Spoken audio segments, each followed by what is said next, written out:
제가 주제를 가지고 금요일 날 설교를 하기 때문에 어떤 본문의 분석들을 주일과 같이 하지는 않습니다. 그래서 본문에 나오는 요 내용만 가지고 또 전반적인 성경의 내용을 통해서 말씀을 드립니다. 이 신약 성경에서는 그 하나님의 영을 가진 사람, 하나님의 영, 그리스도의 영, 성령, 동일한 의미입니다. 하나님의 영을 가진 사람과 그렇지 않는 사람은 다르다라는 사실을 분명하게 말씀을 합니다. 성경은 로마서 8장 9절의 말씀에 보면 만일 너희 속에 하나님의 영이 거하시면, 성경이 거하시면 너희가 육신에 있지 아니하고 영에 있나니 그랬습니다. 이 말씀 보면 바꾸어서 생각하면 성령 안에 있지 않으면 육체 가운데, 즉 육신 가운데 거하는 사람입니다. 하나님의 영 안에 있으면, 하나님의 영이 거하시면, 하나님의 영 안에 거하면 영의 사람이 되지만 성령 안에, 하나님의 영 안에 있지 않으면 육체 가운데 거하는 사람입니다. 세상의 모든 사람은 성령 안에 있는 사람이든지 아니면 육체 가운데 거하는 사람이든지 둘 중에 하나입니다. 우리 성도교회 안에서 신앙생활 하시는 우리 성도들 역시도 성령 안에 있으면 그리스도의 사람입니다. 그러나 애석하게도 교회에 적을 두고 신앙생활을 해도 성령 안에 있지 아니하면 그리스도의 사람이 아닙니다. 지구촌에 있는 어떤 교회든 다 마찬가지입니다. 세상에 있는 교회 안에는 얼마든지 이런 일들이 일어날 수가 있습니다. 사실 이것 때문에 교회들마다 어려움이 있고 또 시끄러운 일들도 일어나는 겁니다. 성령 안에 있다라는 말은 그 기본이 뭐냐면 성령 세례를 받았다라는 뜻입니다. 소위 은사 운동을 하는 분들이 있어요. 이 사람들은 성령으로 세례 받는다라는 것을 믿은 다음에 또 다른 차원의 높은 영적인 단계로 올라가는 것으로 이해를 합니다. 예컨대 초기 그 은사 운동을 하던 사람들은 성령으로 세례를 받았다 그러면 방언을 해야 한다라고 주장을 합니다. 그래서 방언을 하지 못하는 믿는 사람과 방언을 할 줄 아는 믿는 사람을 이렇게 구분해서 마치 방언을 하는 사람은 좀 더 차원 높은 신앙의 사람인 것처럼 그렇게 이해를 했죠. 그러나 이런 은사 운동을 하는 사람의 성령에 대한 이해는 잘못된 것입니다. 세례라는 말은 시작을 의미합니다. 시작. 새싹이 돋아나는 거예요. 그 세례는 그리스도의 삶을 시작한다라는 사실을 알리는 거예요. 그리스도의 삶을 시작한다고 알리는 그 영적인 의식이 세례입니다. 성령 세례는 그리스도인으로서의 첫 경험을 나타내는 겁니다. 이제 그리스도인이 되는 거죠. 그러므로 은사 운동을 하는 사람들의 주장처럼 이미 믿음을 가진 그리스도인에게 다시 성령 세례를 받아야 한다고 말한다면 아직 신앙생활의 시작조차 하지 못했다는 말이 되는 거예요. 앞뒤가 맞지 않는 겁니다. 이미 믿음으로 시작을 했는데 또 그 위에 성령 세례를 받는다라고 말하면 성령 세례의 의미를 바로 이해하지를 못한 것이죠. 사도 바울이 성령 세례에 대해서 언급한 말씀이 꼭 한 군데 나오는데 고린도전서 12장 13절입니다. 이때의 성령 세례는 예수님을 주라고 고백하는 것과 연결되어집니다. 12장 3절과 13절까지 연결이 되어지는데 13절의 내용이 이겁니다. 우리가 유대인이나 헬라인이나 종이나 자유인이나 다 한 성령으로 세례를 받아 한 몸이 되었고, 유대인의 개념에는 누구만 하나님의 백성입니까? 유대인들만. 근데 바울은 철저하게 그렇게 믿지 않았습니다. 유대인이든지 헬라인이든지 자유인이든지 종이든지 다 한 성령으로 세례를 받아서 한 몸이 되었고 다 한 성령을 마시게 하셨느니라 그랬습니다.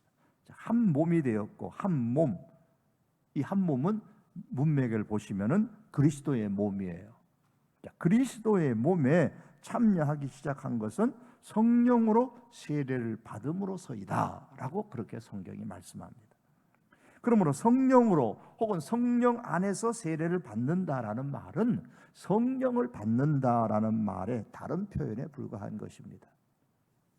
이처럼 성령 세례가 성령님께서 내게 그리스도를 처음으로 경험하게 하는 영적인 사건, 고린도전서 12장 13절 말씀대로 표현하면 그리스도의 몸에 들어가게 하는 영적인 사건이라면은 이 그리스도의 몸에 들어간 내가 지속적으로 그리스도의 몸 안에서 내 역할을 잘 유지하는 상태, 그리스도의 몸 안에 들어갔으면 그 안에서 자기에게 주어진 역할이 있는데 그 역할을 잘하는 상태를 일컬어서 성령 충만이라 그렇게 말하는 겁니다. 우리가 일단 예수님의 몸 안에 들어갔다면 이제 결코 다시 나올 수가 없죠. 퇴로가 없어요. 예수님의 몸 안이 나는 너무 싫다, 돌아보니까 여기는 안 되겠네, 나는 나가야 되겠다, 이렇게 할 수는 없다는 겁니다. 참으로 예수님의 몸 안에 들어왔으면 나가는 건 없습니다. 이걸 우리가 쉽게 많이 들었던 말로 표현하면 이미 구원을 한번 받았으면 그 구원은 취소되는 일이 없다는 말하고 똑같은 이야기입니다. 평생 동안 예수님의 몸 안에 있어야 됩니다.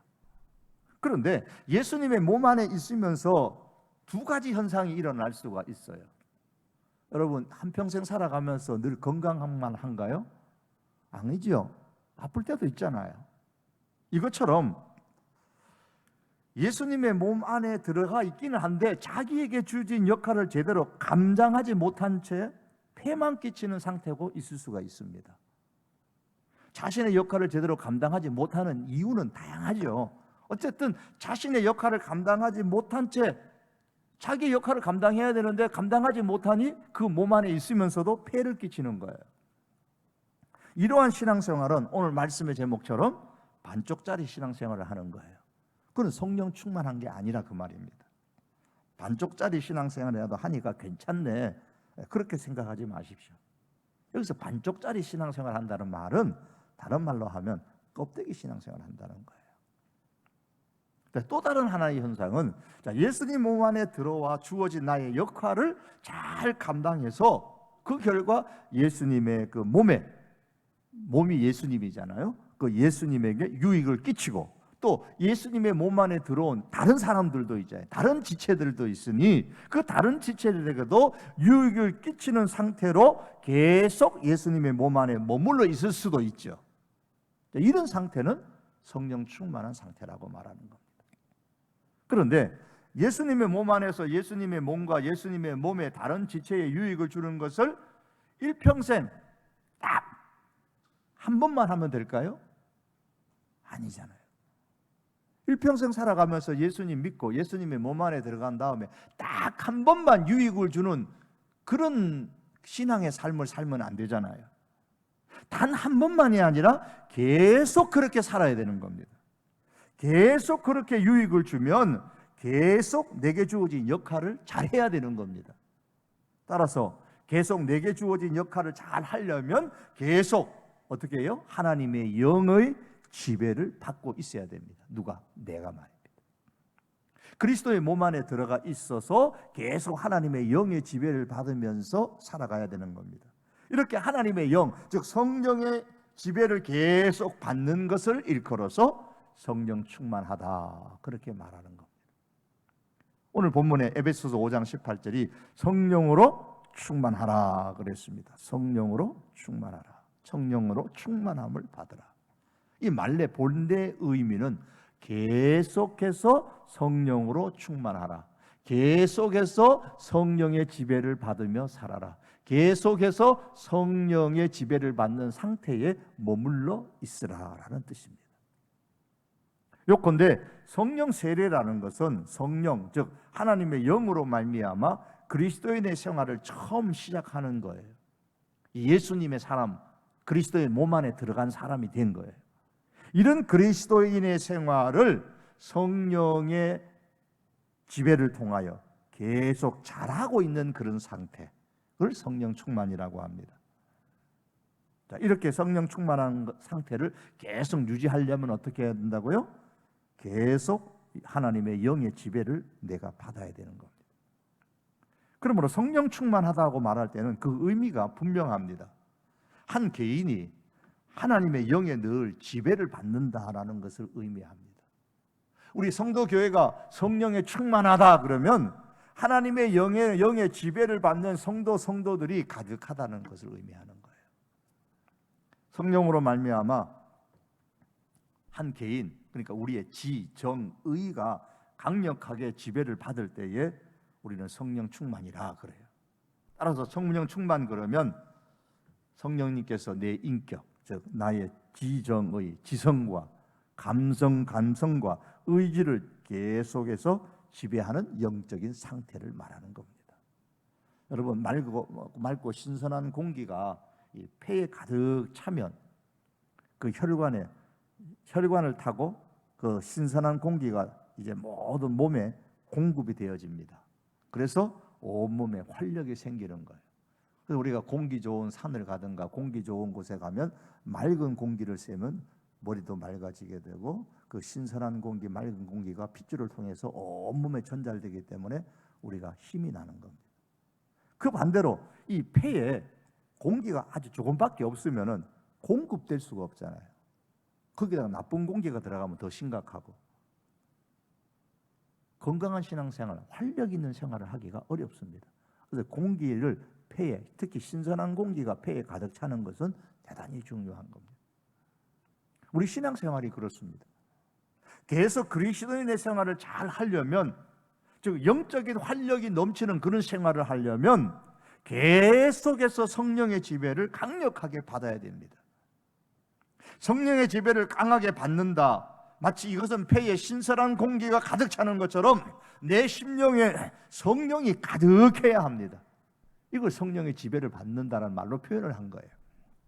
그래서 오염된 나쁜 공기가 들어와서 나쁜 영향을 끼치는 것을 우리가 최소화시켜야 되는 겁니다.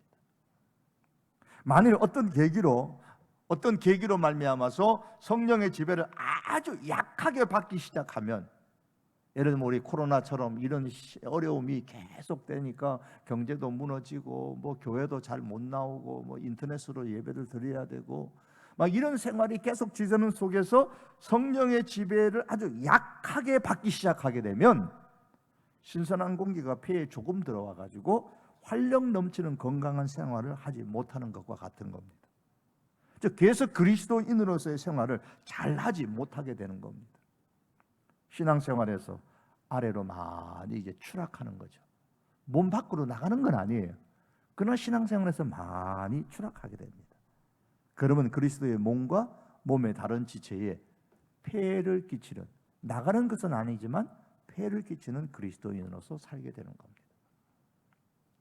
이걸 성경적인 표현으로 말하면 하나님께 영광을 못 돌렸다, 그런 말로 표현하는 겁니다. 하나님께 영광이 안 된다. 뭐가? 내 신앙생활, 내 삶이.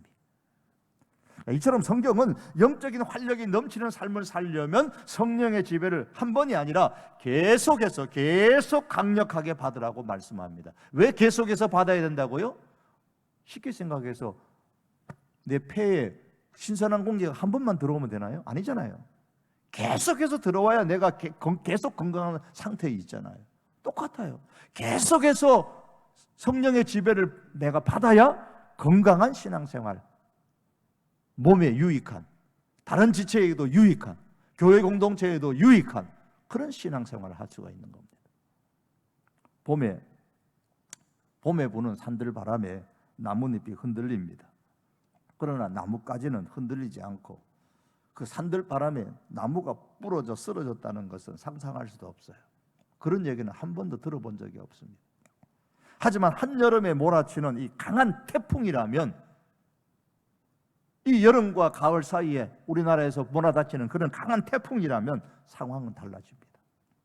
나뭇잎이 흔들릴 정도가 아니라 나무 가지뿐만 아니라 때로는 육중한 아름드린 나뭇가지도 뿌리가 뽑혀서 넘어지는 경우가 있습니다.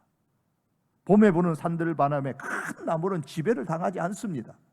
하지만 여름의 태풍에는 육중한 나무라도 지배를 당하여서 그 영향을 크게 받습니다. 성령이 충만하다는 것은 한여름에 부는 태풍에 의해서 나무가 지배를 받는 것과 같이 성령 하나님에 의해서 나의 지식도, 나의 감정도, 나의 의지도 강하게 지속적으로 지배를 받는 것을 의미하는 것입니다. 오늘 본문에서 에베소 5장 18절에 성령 충만을 술 취하는 것과 비교를 하고 있습니다. 술을 저는 평생 안 마셔봐가지고 잘 모르겠습니다만은 술에 많이 취하면 개에게 안 물려봐도 개에게 물리면 아프다는 걸 알잖아요. 술을 안 마셔봐도 술에 취하면 어떻게 된다는 거 뭐 직접 경험한 사람보다는 모르겠지만 알잖아요.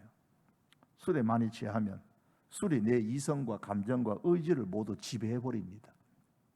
그래서 술에 취하게 되면, 만취하게 되면 이성적인 판단을 하지 못하게 되고 감성을 통제하지 못하게 되고 자기 의지대로 행동하지 못하게 됩니다. 다 술에 의해서 지배를 당하기 때문입니다. 그 술에 의해서 지배를 당하기 때문에 때로는 돼지처럼 뒹굴거나 때로는 원숭이처럼 까불거나 때로는 사자처럼 사나워진다고 말합니다. 이 지배를 받는다라는 측면에서는 동일하지만 그러나 성령의 지배를 받으면, 하나님의 영의 지배를 받으면 성령 하나님은 인격적인 분이시거든요.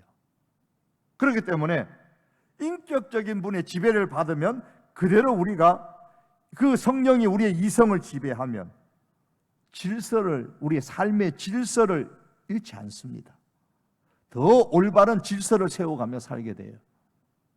그 성령 하나님께서 우리의 감성을 지배하지만 우리의 감성을 지배하면 지배할수록 우리의 마음은 예수님의 마음을 닮아가고 긍휼의 마음을 품고 측은히 여기는 마음을 생기는 거죠. 성령의 지배를 받아니 의지가 우리 성령에 의해서 지배를 받지만 성령이 우리의 의지를 지배하게 되면 우리는 믿음으로 말씀으로 그렇게 행동하게 되는 것입니다. 여러분, 하나님의 영, 성령이 나의 삶을 계속 지배하며 살기를 정말 우리가 원하십니까? 아니면 내 자아가 지속적으로 내 삶을 지배하며 살기를 원하십니까? 신앙은 이 싸움입니다. 평생 우리가 이 싸움하며 사는 거예요. 바울의 고백처럼 한 번도 우리는 나는 이제 됐다, 나는 이제 굳건하게 섰다, 우리는 자신 있게 말할 수 없습니다. 성군이라는 다윗도 넘어지고 최고의 제자라고 말하는 베드로도 넘어지고 그랬는데 우리가 뭘 자신 있게 나는 이만하면 됐다고 말할 수 있겠습니까? 끊임없는 이 신앙의 싸움, 이거예요. 여러분 한번 생각해 보십시오. 자, 가령 내 집의 비밀번호를 성령님께 가르쳐 드리고, 성령님 언제든지 마음대로 내 집에 들어오셔갖고 내한테 허락받을 필요도 없고 아직 내 집 번호 가르쳐 드릴 테니까 들어오고 싶을 때 언제든지 들어오셔가지고 계속 지속적으로 하고 싶으신 대로 그냥 하십시오. 여러분의 집을 성령님께 그냥 완전히 개방해 드릴 수 있으십니까? 여러분의 회사나 여러분의 가게의 키를 성령님께 드리면서 성령님 여기 내 의자에 쭉 계속 여기 이렇게 쭉 앉아 계셔서 전화도 하시고 고객도 만나시고 이 회사 혹은 이 가게의 주인이 되어 주십시오. 그렇게 할 수 있으십니까? 성령님께서 내 삶에 들어오셔서 주인이 되셔서 나를 성령님께서 하고 싶은 대로 계속 사용하는 것에 대해서 정말 찬성하십니까? 아니면 내 자아가 원하는 대로 하고 싶으십니까? 이 신앙의 싸움, 이 질문에서 우리가 이겨야 되는 겁니다. 여러분, 성령으로 충만하라. 오늘 에베소서의 말씀입니다. 이 에베소서의 말씀이라는 이 사실이 중요해요. 왜냐하면 이 에베소서의 말씀은, 이 말씀은 소망 없는 이방인으로 살다가 간 믿음을 갖기 시작한 사람들을 대상으로 해서 쓰였기 때문이에요. 이 에베소에서 나오는 에베소 성도의 교인들은 신앙의 연륜이 아주 깊은 사람들이 아니에요. 이제 겨우 신앙의 첫걸음을 뗀 상태에 있는, 아직도 옛 습성이 남아있는 그런 사람들이 많은 그런 교회란 말입니다. 그런데 바울은 그런 에베소 교회 성도들을 향하여서 성령으로 충만함을 받으라 그랬습니다. 그렇다면 성령 충만한 신앙생활이라는 것은 우리처럼 수십 년 동안 오랫동안 신앙생활을 한 그런 성도들만을 위해서 혹은 더 고차원적인 어떤 신앙의 차원으로 끌어올리려고 하나님께서 우리에게 특별히 준비하신 영적인 프로그램이 아닙니다. 이제 갓 예수님을 믿고 신앙생활 하기를 시작한 성도들도 성령으로 충만함을 받아야 한다면, 하나님의 영의 지배를 계속 받으면서 살아야 한다면, 성령 충만을 받지 않도록 안아도 될 성도는 한 사람도 없습니다. 초신자들도 성령으로 충만해야 되는데, 당신은 초신자니까 나중에 성령 충만해도 돼, 그런 거 아니에요. 성경은 오늘 에베소서 말씀은 그렇게 가르치지 않습니다. 에베소 교인들 자체가 성령으로 충만함을 받으라라고 이 말씀을 1차적으로 듣는 그 에베소 교인들 자체가 초신자들입니다. 그러므로 여러분, 이 성령 충만을 받는 것은 하나님의 백성을 향한, 모든 하나님의 백성을 향한 하나님의 뜻이에요. 따라서 이 명령에 나는 성령 충만을 받아야 한다라고 결심해야 됩니다. 나는 그리스도의 몸 안에 들어왔다. 그러면 적어도 나는 이 몸 안에 들어왔으니 폐를 끼치지 않는 신앙생활은 해야 되겠다라는 결심을 했다면 성령 충만 받기를 우리가 결단해야 돼요. 나도 성령 충만 받을 수 있다. 내가 성령으로 충만하게 되는 것은 이미 허락된 것이다. 허락도 안 하시면서 성령으로 충만함을 받으라라고 말씀하셨겠습니까? 아니잖아요. 이미 허락하셨다. 성령 충만은 이미 하나님께서 내게 약속하신 축복이다. 이 사실을 확신하셔야 됩니다. 신앙생활이라는 것은 이 성령 충만, 즉 하나님의 영의 지배를 계속 받는 것이 중요한데, 내가 어떻게 해야 계속 하나님의 영의 지배를 받을 수 있을까요? 이제 마지막 우리가 던져야 될 질문입니다. 초신자라도 성령의 충만함을 계속 받으라고 했는데 어떻게 해야 계속해서 성령의 충만을, 하나님의 영의 지배를 받아가지고 그리스도의 몸 안에 들어와서 폐를 끼치는 게 아니라 유익을 끼치는 그런 신앙의 생활, 하나님의 백성의 삶을 살 수 있을까? 지속적으로 하나님의 영, 성령의 지배를 받는 신앙생활을 하려면 매사에 늘 성령님과 동행하는 삶을 살면 되죠. 이런 면에서 성령으로 충만하다, 이 말은 다른 의미에서 늘 성령님과 동행한다라는 말과 일맥상통합니다. 하나님의 영의 지배를 받는다, 이 말은 성령님과 동행한다라는 말과 같은 의미예요. 아모스 3장 3절에 보시면 두 사람이 뜻이 같지 않은데 어찌 동행하겠으며 그랬습니다. 뜻이 같지 않는 사람은 같이 갈 수 없어요. 여행을 가더라도 뜻이 같아야 가죠. 두 사람이 동행하려면 쌍방간에 서로 함께 동행하기를 원해야 합니다. 두 사람이 동행하려면 어떠한 점에서 그들이 하나가 되어야 하는 거예요. 성령님과 동행하는 것도 이와 같습니다. 우리가 그리스도인으로서 계속 그리스도인의 그 좋은 신앙의 생활을 하려면 그리스도의 몸에 유익을 주고 또 몸의 다른 지체에게도 유익을 주는, 그래서 그로 통해서 내 자신에게도 유익이 되는 그런 그리스도인의 몸 안에서의 생활을 하려면 성령님과 동행을 해야 되는 겁니다. 그러면 성령님, 나는 성령님과 동행하기를 원합니다, 말만 하면 성령님께서 우리와 동행하실까요? 결론적으로 말하면 그렇지 않습니다. 왜 동행하지 않을까요? 말이 아니라 우리의 마음이 진짜 성령님과 동행하고 싶다는 사실을 보여드려야 됩니다. 성령님은 결코 우리의 위선적인 그런 말에 쏘으시는 분이 아니에요. 그럼 성령님이 나와 동행하시려면 어떤 모습을 보여드려야 될까요? 성경에 여러 가지를 말씀합니다. 이 시간에 두 가지만 말씀드리려고 합니다. 우리가 계속 성령님을 사모하셔야 됩니다. 내가 성령님과 동행하기를 원합니다. 성령님, 내가 성령님의 지배를 받으며 살기를 원합니다. 그럴 때에 성령님께서 우리 안에서 우리의 지정의를 강력하게 지배하기 시작하십니다. 그분은 인격적인 분이기 때문에 무조건 우리와 함께 동행하시는 분이 아니에요. 우리가 원할 때에 우리와 동행하시는 거예요. 인격적인 분이시니까 우리의 의사를 굉장히 존중하십니다. 이것이 우리가 성령님을 사모해야 될 이유일 거예요. 현대교회가 예수님, 하나님 많이 사모하는데 성령님을 사모하는 강도가 매우 약합니다. 특히 우리 장로교회는 훌륭한 신학의 뼈대를 갖추고 있으면서도 성령님을 사모하는 측면에서는 약하다라는 것이 좀 안타깝습니다. 성령에 관한 말을 많이 듣지를 못했어요. 하나님에 관한 지식이나 예수님에 관한 지식보다도 성령에 관한 지식은 턱없이 부족합니다. 성령으로 충만한 모습이 가장 잘 드러나신 분이 예수님이시지만 오순절 성령 강림 이후부터는 사도들을 비롯한 그리스도인들에게 성령으로 충만한 이런 표현이 자주 사용되어졌어요. 이 사람은 성령으로 충만한 사람이다. 예를 들면 사도행전 6장에 보시면 최초 7 지사님의 세우는 기준이 뭡니까? 성령과 지혜가 충만해야 된다 그랬어요.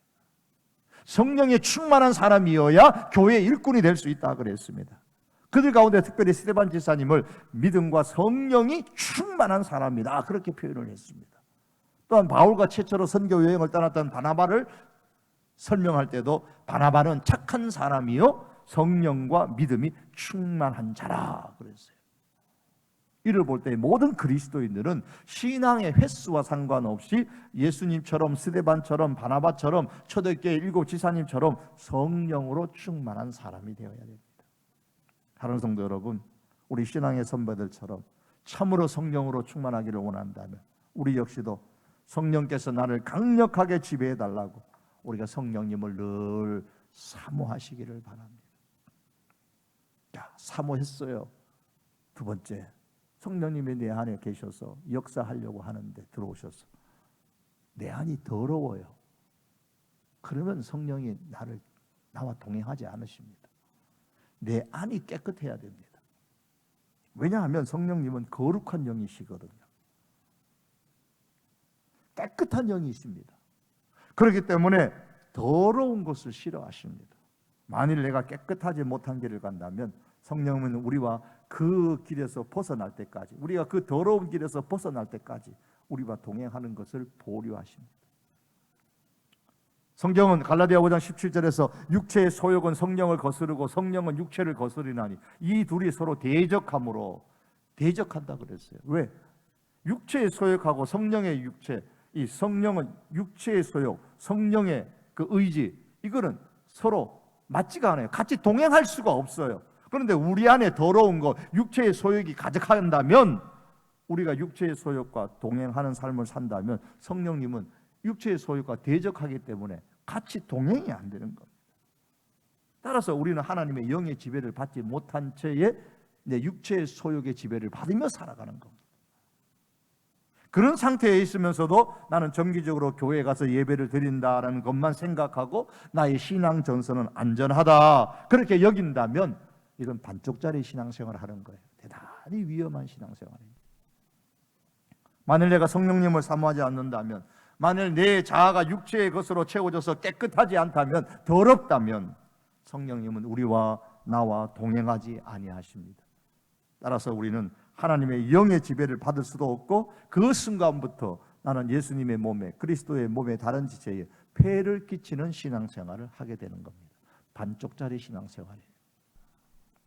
하지만 내가 이게 잘못됐구나라는 것을 깨닫고 회개하고 다시 하나님께서 다시 내게 새롭게 채워주시도록 간구하면 다시 성령의 충만함을 언제든지 우리가 얻을 수 있습니다. 우리 그리스도인은 두 세계에서 살아가는 시민들입니다. 두 가정의 자녀예요. 세상 세계와 하나님 나라의 시민이죠. 지금이 그렇잖아요. 우리는 예수 그리스도 안에 있지만 아직 어디에 있어요? 동시에 아담 안에 있습니다. 우리가 죽을 때까지 이 사실은 변하지 않아요. 그렇기 때문에 신앙의 싸움이 있는 거예요. 예수님 안에 있으면서도 아직 아담 안에 있는 그런 존재이기 때문에, 우리의 육체는 여전히 그런 죄성을 가진 아담 안에 있는 존재이기 때문에 신앙의 싸움이 생기는 거예요.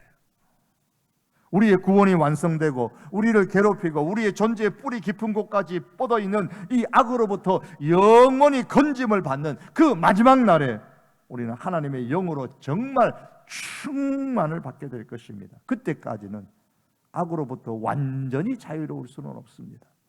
마지막 날까지 그리스도인은 분명하지만 항상 그리스도의 몸에 동일한 그 유익을 끼치는 존재로만 살아갈 수는 없을 거예요.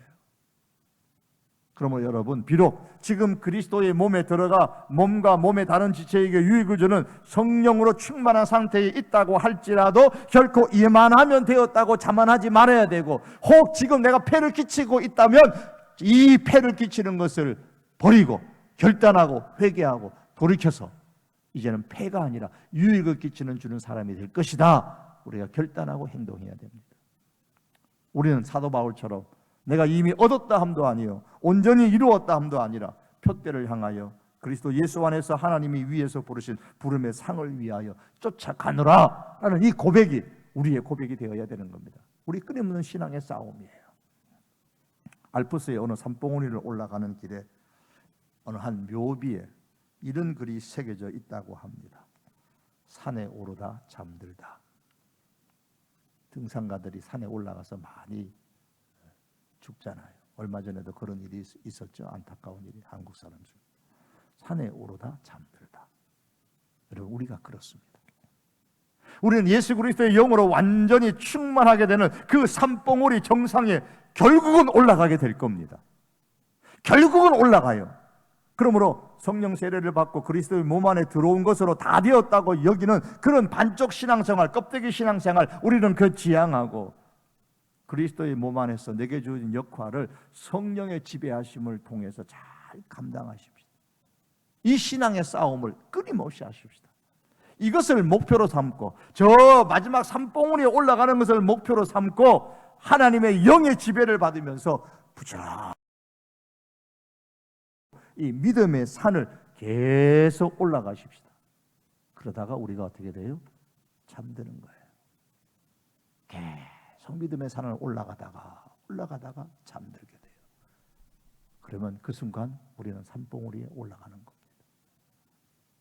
이런 성령 세례, 그리스도인으로서의 삶을 시작하는 것으로 우리가 주저앉지 말고 계속해서 정상을 향하여 몸에도, 그리고 몸에 있는 다른 지체에게도 내가 유익을 주는 신앙생활을 계속할 것이다. 그런 영적인 상태에 머물며 살아갈 것이다.